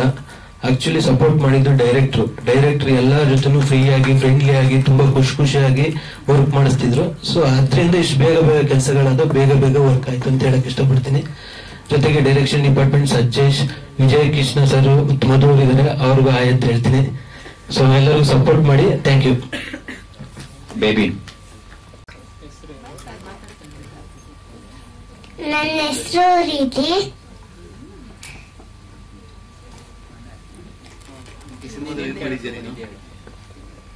ಯಾವ ಪಾತ್ರ ಮಾಡಿದ್ಯಾ?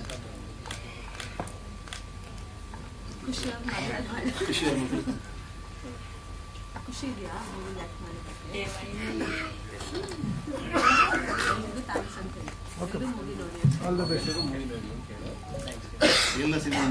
ಬಂದಿದ್ದಕ್ಕೆ ಎಲ್ಲರಿಗೂ ಸಿನಿಮಾ ನೋಡಿ ಥ್ಯಾಂಕ್ ಯು. Thank you.